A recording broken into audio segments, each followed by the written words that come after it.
Pengertian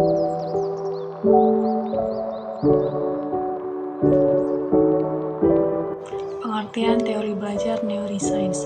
Teori belajar neuroscience adalah teori belajar yang menekankan pada kinerja otak, yaitu tentang bagaimana keseluruhan proses berpikir. Proses berpikir juga mencakup hal yang luas dari proses berpikir tersebut, menghasilkan sikap, perilaku, atau tindakan. Assalamualaikum warahmatullahi wabarakatuh. Perkenalkan, nama saya Refliansa, NPM 2213 032018. Jadi di sini saya akan menjelaskan tentang teori belajar neuroscience dari pendapat para tokoh. Menurut Donald Holdingham tentang mekanisme kerja otak, ada dua jenis memori, yaitu jangka panjang dan jangka pendek. Yang pertama, ada pembentukan kumpulan sel dan ada pembentukan sekuensi fase secara pelan di awal kehidupan. Yang kedua, ada jenis belajar yang lebih mendalam dan berwawasan yang menjadi ciri kehidupan orang dewasa. Belajar orang dewasa melibatkan penataan ulang atas kumpulan sel dan sekuensi fase. Berikutnya, menurut Aminul Wattan, neuroscience secara etimologi adalah ilmu neural yang mempelajari sistem saraf. Sedangkan secara terminologi, neuroscience merupakan bidang ilmu yang mengkhususkan pada studi saintifik terhadap sistem saraf. Dengan dasar ini, neuroscience disebut juga sebagai ilmu yang mempelajari otak dan seluruh fungsi-fungsi saraf belakang. Terakhir ada menurut Mo Hasan Mahfud mengatakan neuroscience adalah ilmu yang mencoba mengungkapkan misteri otak. Guru mempunyai istimewa dan kesempatan meningkatkan kualitas dan kuantitas jalur penghubung neuron agar otak mereka dapat dioptimalkan untuk kesuksesan.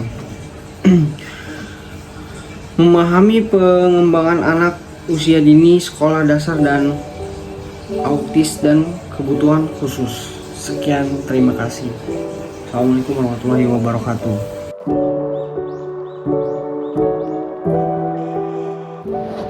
Di sini saya akan menjelaskan tentang kelebihan dan kekurangan teori neuroscience. Yang pertama, ada kelebihan teori neuroscience. 1. Teori ini mendukung siswa mencapai apa yang diinginkan sesuai pada kemampuan kerja otaknya. Yang kedua, guru sebagai pengubah keberhasilan siswa. Yang ketiga, memacu pendidik dan peserta didik memiliki kreativitas yang tinggi. Yang keempat, memberikan suatu pemikiran baru tentang bagaimana otak manusia bekerja. Selanjutnya ada kekurangan teori neuroscience. Yang pertama, siswa pemikirannya konvensional atau pikiran yang berasaskan pendapat-pendapat lama yang telah kukuh dan diterima ramai sebelum ini. Yang kedua, guru kurang membantu siswa atau apabila guru kurang memahami teori belajar yang berbeda pada masing-masing siswa, menemukan keinginan belajar dan kurang mendukung siswa mencapai apa yang mereka inginkan. Yang terakhir, ada tenaga kependidikan di Indonesia belum sepenuhnya mengetahui tentang teori ini atau masih baru, sehingga memerlukan waktu yang tidak sedikit untuk dapat memahami, mempelajari teori ini. Terima kasih.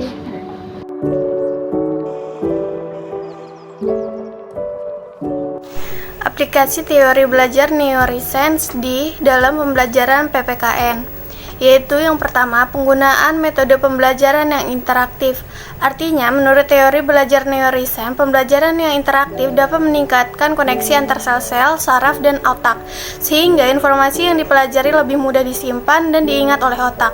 Dalam pembelajaran PPKN, metode pembelajaran yang interaktif dapat diterapkan dengan cara melakukan diskusi kelompok, simulasi, role play, dan permainan interaktif yang melibatkan semua siswa dalam proses pembelajaran. Yang kedua, kedua yaitu ada penggunaan teknologi dalam pembelajaran. Artinya, teknologi dapat mempermudah siswa untuk mengakses informasi dan memudahkan guru untuk menyampaikan materi. Yang ketiga yaitu menerapkan pendekatan pembelajaran yang berpusat pada siswa, yaitu neuroscience menunjukkan bahwa siswa belajar lebih aktif jika mereka terlibat secara aktif dalam proses pembelajaran. Oleh karena itu, dalam pembelajaran PPKN ini, guru harus memperhatikan kebutuhan individu setiap siswa dan memfasilitasi partisipasi mereka dalam proses pembelajaran. Yang keempat yaitu menerapkan teknik pengulangan. Artinya, teori belajar neuroscience menunjukkan bahwa pengulangan dapat membantu membentuk jalur-jalur neural yang kuat dalam otak, sehingga informasi yang dipelajari lebih mudah diingat dan diambil kembali. Dalam pembelajaran PPKN ini, teknik pengulangan dapat diterapkan dengan cara memberikan tugas atau latihan terkait materi yang dipelajari. Yang terakhir yaitu memperhatikan keadaan fisik dan emosional siswa. Artinya, neuroscience ini menunjukkan bahwa keadaan fisik dan emosional siswa dapat mempengaruhi proses pembelajaran.